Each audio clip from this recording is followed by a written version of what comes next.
the rule of thirds. Now, the rule of thirds, it is a principle used in photography where you align a subject with the guidelines and their intersection points.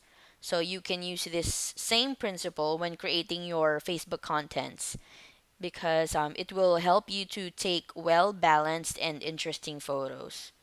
So the reason why it's called rule of thirds is because the image is divided into thirds, one third by column and one third by row.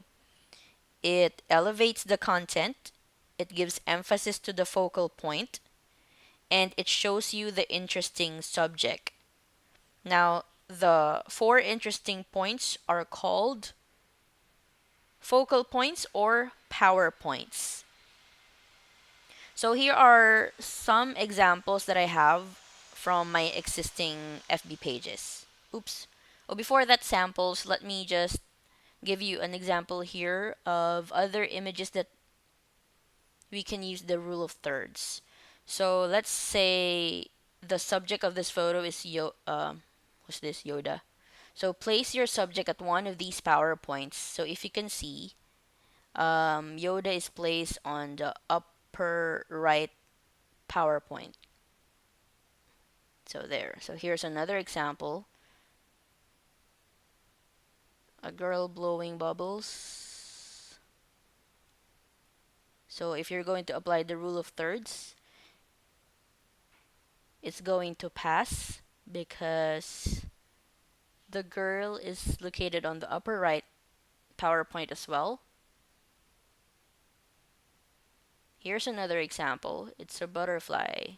This one is the lower right power point. And this horse, the upper left power point. So here are some examples that I have from my existing Facebook pages. This is a quote, but the image is a key. It's just a simple key. If you can see, there's a balance there. The key on the left PowerPoints, the one on the upper left and the lower left, and then there's an alignment of the quotation that I have, the upper right and the lower right. So there's a balance. Next example is this. The subject is the heart, using the upper left PowerPoint, and this one. Subject is the flower, flower, using the lower left PowerPoint. And you can see the balance in the picture because the flower is on the lower left while the quotation is on the upper right.